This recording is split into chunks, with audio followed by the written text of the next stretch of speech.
Welcome to Bay Focus. Thank you so much for tuning in. Well, we have two great organizations we're featuring on the show today. Back with us, because they're always doing something incredible in our community, is Habitat for Humanity. And it's now Habitat for Humanity Tampa Bay Gulf Side, and they have expanded. And we're going to hear about that. And then just a few moments, you're going to hear about an upcoming event, an organization called Stop the Movement that CTN is partnering with an important 5K race to stop human trafficking in our area. But before we get to them later in the show, we're going to start with Habitat for Humanity. And we have with us today two people that are going to share with us. Xavier Oliver, who is the Habitat for Humanity Director of Corporate Partnerships. I have to say that right. Director of Corporate Partnerships. Thank you for coming, Xavier. So good to have you. And you brought with you Jessica Young, who is the 2025 Habitat Faith Builder Partner. And this means that she is going to be getting a home from Habitat for Humanity that is part of something called Faith Build. And we're going to find out how local churches have become involved in all of this. But Xavier, I'm going to start with you. To start with, tell us, you've expanded, you have a new name. Tell us about that. Yeah, we're so excited to be expanded into Hernando County as of April of 2024. So now we serve Pinellas, West Pasco, and Hernando counties. Yeah. And it's our privilege to be serving families there for now 40 years this year. Wow. So it's a really exciting opportunity for us to grow that footprint and continue serving families throughout our greater Tampa Bay area. 40 years, that's amazing. And we don't have time today to go into all the history of Habitat for Humanity, but people can check the website out and find it in all of that. But obviously it's recognized nationwide. But you are in the business of building homes. You've done quite a few here in the area. Give us an update on what's going on with some of the building. Yeah, so this year we are on track to build 85 to 90 homes. So that'll be 85 to 90 families served in our community with an affordable home ownership opportunity. In total, we've served about 950, so coming up on 1,000 later this summer, which is really exciting for us and for our community as a whole.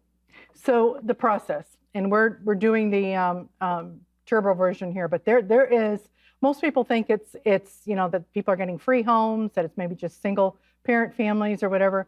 There's some of that's not true. Explain how this works. Yeah, there's a lot of misconceptions in the community about Habitat, and what we do is we empower individuals and families in our community to build and purchase a home. And our families, when they're accepted into the program, they spend about 12 to 18 months with us, where they complete a 38 homebuyer education class curriculum, and they also volunteer 350 to 450 sweat equity hours. And then at the end of the program, they purchase a home from Habitat with a zero interest mortgage. So there's nothing free about it. It's a hand-up program, and we're just privileged to be able to say that we've served over 950 families now. I love that. All right, one of the reasons we brought you on today is there's an initiative that you do called Faith Build. What is that? The Faith Build is something that's really special to our affiliate. We're able to bring it back to our roots, and our founders, Millard and Linda Fuller, they talked often about the theology of the hammer, and it's all about putting aside our differences in beliefs and religions and denominations to come together to support a family like Jessica and her 3 kids to provide shelter and security through homeownership. So really excited to be partnering with Jessica and her family. She has an amazing story. She's been working so hard in the program. And we're going to talk about that, but it's just so uplifting to hear Jessica's story. But before we do, the Faith Build actually involves, you mentioned all the different churches, all the different faiths represented, et cetera. What does this mean? Does this mean that churches, the volunteers come out and actually build the homes? Yes, correct. On all of our homes, we have volunteers that come out and build homes. They install doors and windows like Jessica did this past weekend. They paint, they landscape, all sorts of hands-on opportunities to really help that family long-term. So you're really targeting, though, you're really trying to get the faith community. In this particular, it's an emphasis. I love that. All right, Jessica, let's hear from you. You have now partnered with Habitat to get a new home. How did this happen, and what does it mean to you? Well, it kind of feels like it's gone by so fast now. It's being built right now, right? Yeah. I was just there this past weekend helping with the windows and the doors. Yeah. And time has been flying by, but I got in the program November 2023. We're coming, we're almost there now, and it's just meant so much more than I thought it was going to be in the beginning. My family, it's just been a faith-building experience for us. You have 3 children. You're a single mom, correct? Mm-hmm. And you've worked hard. Your story was that you've had a lot of unstable, like, renting and doing this and things, and to now have to be a homeowner. Yeah. And you did something. It's just awesome, awesome. But and so stabilizing for your children too. Mm-hmm. And tell us about their 2 girls and a boy, right? Yes. And they're teens. Are they teenagers? So all the more, they're gonna love this. Mm-hmm. But you did something. You do a dedication ceremony type thing, but you put a Bible. Tell us about that. Yes, the Bible placement ceremony. I was able to place my parents' Bible that they received at their wedding anniversary. It was actually my grandmother's Bible, and we got to establish that into the foundation of the home. So that just meant everything to us. I can't. That's got me. Oh my gosh! It was such a significant Bible for you. Yeah. How incredible is that? You have no idea the significance of. Well, you probably do the significance of that. But we've literally told stories on the show how a family put scriptures in the walls that survived the hurricanes. There were recent hurricanes. Those scriptures were in place, intact, when everything else crumbled around. So putting that Bible in there is so significant. Okay, so you are in the process of it. Everything's going to be built, and we're going to, hopefully you shoot us some pictures when it's done. We'll do an update and everything. But thank you for sharing this and what this means to you. We're going to go to another story, Xavier, because you are was there one recipient of the Faith Build each year, correct? Right, of the Faith Build. But we're going to hear from the 2024 recipients as well. And it is their Poole family, represented the Poole family, and it's Ashley and Micah Poole. Let's hear from them. We do a lot of serving in the communities, in the areas, in the churches that we have partnered with. And just to see the churches around us in this area partner with us, that's amazing. To feel that support, not just feel it, but to see it, means a lot to me. We just kind of keep our heads down and hustle and stay focused on raising our family and doing the best that we can, being good stewards of what's been allotted to us as far as work, community. So it's really good feeling to see the community love on us. Build not just a home for our family, but possibly be inspired and their faith might be sparked based on what we're going through and what we've been through. To now say themselves, we believe as well. There have been many a times where we've struggled and we didn't know where our meal was coming from next, or if we were going to be able to pay for rent, and we had to have faith that we were going to be okay, and every single time we were. So that experience in and of itself, I can genuinely say is faith is real. It's real, and you need it. Wow. That is just such an encouraging story too, and so exciting to see, the personal stories, of how this has impacted people. Okay, Xavier, in our final moments here too, how can our viewers connect with you? But I think one of the things that we could have people watching, you talk about a qualification process and what they have to go through and everything to do this, and there's literally classes you took and everything.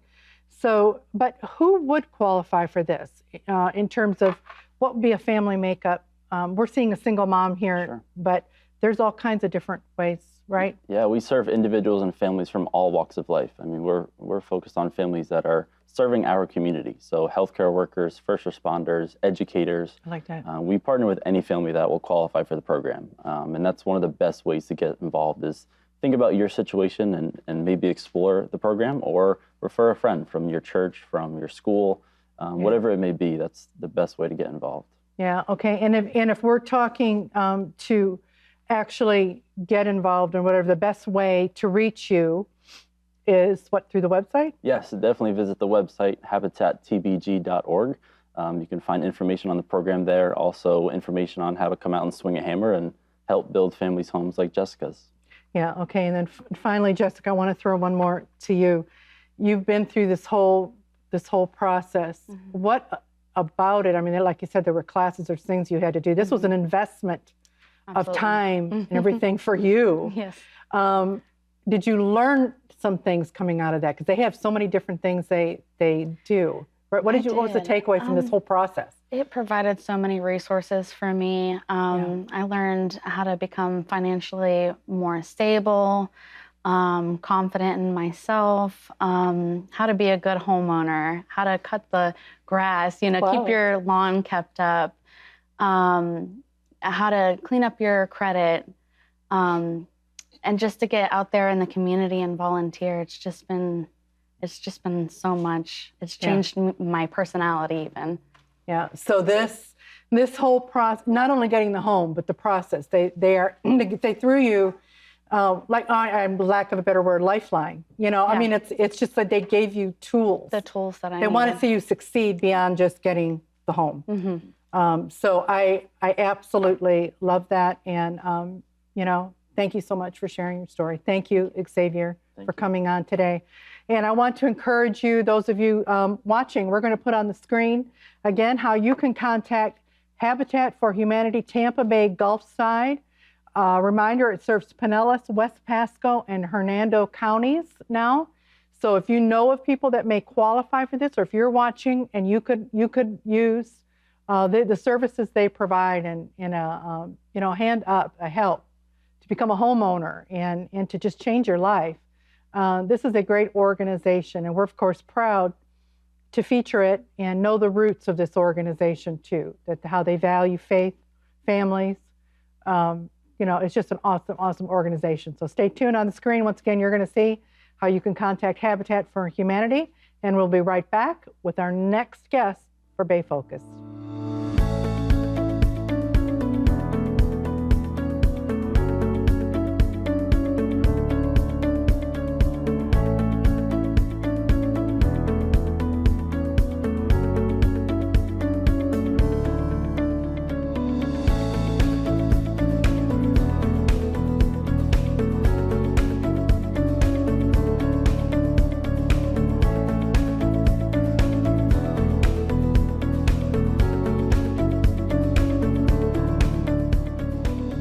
Well, thanks so much to the Habitat for Humanity team coming today. Hope you'll support them.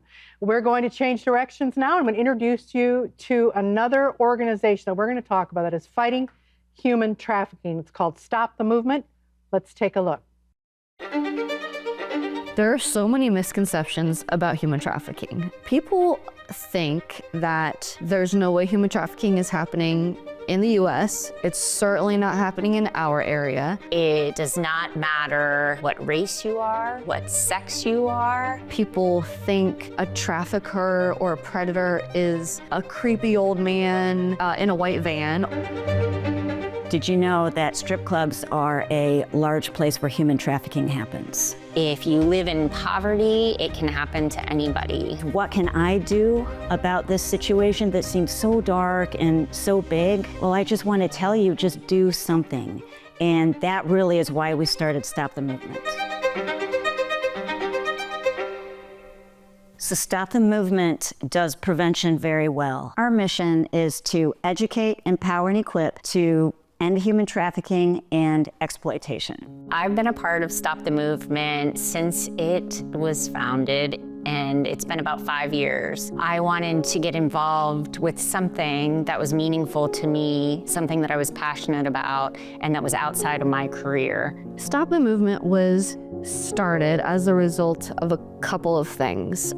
There was an international experience that I had many years ago where there was a young girl that we were involved with through a mission trip, and she was trafficked around the age of 10 or 11, and we were unable to aid in her rescue. I had a personal experience.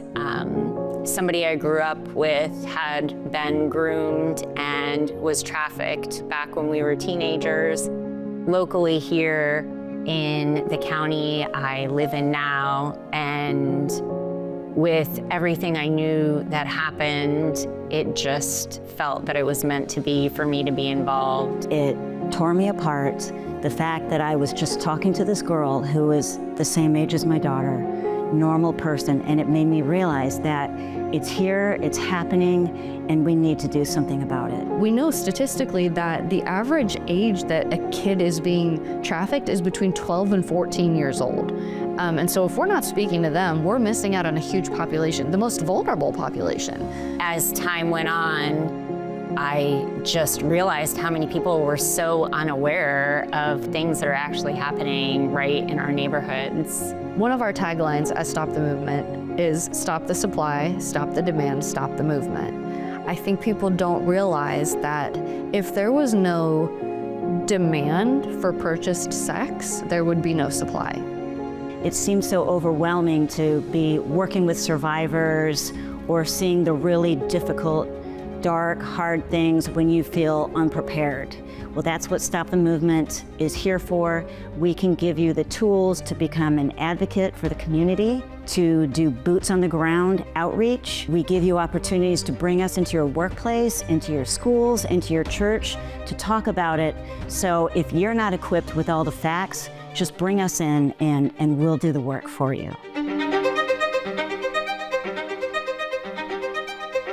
Well, that gives you a little bit of a look and backgrounding and some history of Stop the Movement, an anti-human trafficking organization and nonprofit. I want to mention that too, because organizations like this need our help to continue. And that's one of the reasons that we brought them on today. And CTN is partnering with them on a very important event coming up, and you're going to hear about that in just a moment. But before we do, I want to introduce you to my guest today, who you've already seen on the video, but we're going to talk further with. And Sarah Lasasso is here, and she's the founder of Stop the Movement. Welcome to the show. Great having you, Sarah. And then next to her is Kristen Taylor, who's the executive director of Stop the Movement. Thank you so much. You guys are tag team hand in hand, yes, obviously, to do this together. But Sarah, I'm going to start with you. We saw some points there in the video of the areas you work in, but you really focus on intervention and prevention. Correct. Explain a little bit further, detail that and how you do some of those areas. Sure, that's a great question. So our passion and our goal is to prevent exploitation, abuse, and trafficking before they happen. We have some extraordinary partner organizations that are doing the rebuilding and the restoration piece, but our goal is prevention. So what that looks like on a tangible level is self-defense classes for kids, teens, and adults. It looks like internet safety trainings, again, kids, teens, and adults, because if we're missing one of those groups, then we really miss the whole point. We also do human trafficking 101 trainings. We do those to literally anyone that will listen to us, to businesses, churches, other nonprofits, anyone who is willing to learn about this issue, because as we discussed off air, this is an issue that affects every city in America. Yeah. So our goal is to just spread awareness. And additionally, we want to release the stigma of talking about these uncomfortable topics. So once we remove the shame and we shed a light on it, it opens the door for other people to talk about it as well. Part of what you're doing is training and teaching when you go into all these different venues to do this, including businesses and work with parents, et cetera, to spot it, to know how to even recognize it. 100%. That is one of the biggest things that we talk about. We want to leave people with tangible, practical advice. So we talk about what it is and what it isn't, human trafficking specifically. We also talk about what exploitation and abuse look like, because that more often affects people than human trafficking. That's, a couple steps before. So we want to talk about what does that look like, what to do when you see it, what should you do as a community member, as a parent, in your church, and then how to help prevent it in the people that are in your sphere of influence as well. Yeah, that's just so important. Now, when you just so that we know, so that our viewers know what Stop the Movement does, when you do encounter it and you do see a situation that potentially needs follow-up, do you partner with other organizations to do that? How do you do that? Sure. So we do. We always encourage people to contact the Human Trafficking hotline. So if you're at the gas station, for example, and you see a situation that makes you uncomfortable and you know that something's off, but you're not sure what to do, always better to call the hotline than to not. Because if you're wrong, then nothing will happen. And if you're right, then you may be aiding in rescuing someone. And we can provide that hotline number for you, but it's anonymous. So you're not in any danger. We always, recommend people to not get involved. You may think that you're, assisting the situation, but it's always better to do it from a distance, to get as much information as possible, to contact the hotline. If there is a child or someone in immediate danger, to contact 911 and allow them to take charge from there. So important. Such important information for all of us to hear. Okay, I'm going to switch now to Kristen because you have some show and tell items for us right there. So that's always interesting. But you guys have a very important event coming up. Tell us about it. And I know CTN's going to have a presence there. Tell us about it.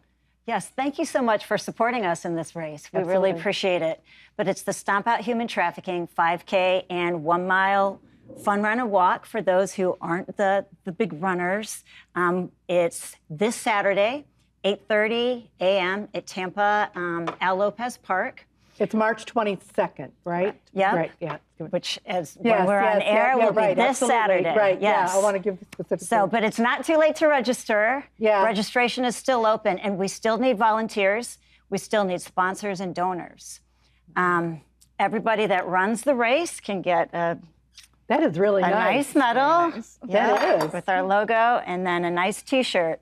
And it's going to be a really nice, soft, this year will be light blue, soft thing that you want. We want you to wear it and be an advocate for what we're doing. Yeah. Now, just recently, we had the opportunity to sponsor a whole large group of kids who are going to be running the race. They're from the foster care system and from a mentoring system. So we need help sponsoring kids. So for $20, you can sponsor a child both to run the race and then also to receive some of our self-defense training and online exploitation training. I love that. $20 is a really good, easy ask. We'll have a QR code that viewers can scan and help us out with that. Okay, now, and we're going to be putting some QR code, some graphics on the screen about the race, but they can register online, correct? Yes, on our website on stopthemovement.org. Right. The race is going to be family friendly. We're going to have some activities. That's a very important part, yeah. And dog friendly too. Whoa. Yes, we're going to have some activities allowed, for the right? Just dogs. they run away. Well, some people like to put their cats in a stroller, and I think someone did that last year, and they pushed it in a stroller. That's fine. To each his own. Couldn't resist. Yes. Couldn't resist. But that's great. It's pet-friendly. Children, the whole family can come out. We're going to have some activities for the kids because we're also going to have a human trafficking survivor from Tampa Bay Area come and talk about her experiences to help people understand what it looks like here and how it's really happening and to spur them to action. Okay. All right. So this is a very tangible way that our viewers can get involved. Fundraising is so important for what you guys do, but what a great event it is. But Sarah, I want to throw to you as well, year round. This is an undertaking, what you're doing. It is. How do you do this? Obviously support from the community, and how can our viewers year round help you? What are some of the needs? There's a couple ways that they can help. So we do a weekly outreach. Every Saturday, we are out in the communities around St. Pete. We're hoping to expand to Lakeland and to Largo as well. And that can't be done with a small group of people. What is that outreach? What that looks like is we are going to the most vulnerable people that are on the streets. We serve women, but we also serve men. They are either at risk of being exploited or they're currently being exploited, maybe by a trafficker or even self-exploitation just as a means of survival. And we're providing what we call blessing bags. So this is just shelf-stable food. This is a blanket. It's a jacket if it's cold. It's socks, something that people really request a lot of. And we give them basic needs, and then we find out what else they need. We provide free case management services to them. We also provide a way out to the girls and even to the boys that may need shelter or a long-term care program to get out of the life of trafficking. So we need assistance with that. Okay. primarily. Now that's a so people can volunteer and do that. And are you willing to take donations? Donations are great. So that can look like a financial donation. That can look like a group of people. Kristen's daughter's swim team put together a group of blessing bags. Yeah. So, Rotary clubs can do it. Any group can do it, put together blessing bags or provide for us to do it as well. They can come out and serve. We've had tons of churches come and serve with us and find out what it really looks like. Our children have come to do it, so it's not dangerous. It's very eye-opening to see what's going on in the streets of the city that we live in every single day. Yeah, and are you getting and we're of course about out of time here, but I do want to ask, are you getting a good response? I mean, when you go out there, Yes. how are you received by those you're trying to reach? I think to look someone in the eye and to remember their name and to see them on a weekly basis changes everything. Yeah, and that is that personal, hands-on, that we care. Yes. Okay, I want to thank you both. Again, the date, location of the race. March 22nd, Al Lopez Park in Tampa at 8:30 a.m. And you register on stopthemovement.org. Okay, great. Thank you both so much for being on the show today. And I hope you will partner with Stop the Movement. Periodically we like to bring on the show organizations that are fighting this terrible, terrible problem, because as we have mentioned on the show in the past, the stats here, even in the state of Florida, are unbelievable on how prevalent human trafficking is, including here in the Tampa Bay area. So I hope you'll get involved in the race and help them. And we will be right back with more of Bay Focus. Stay tuned.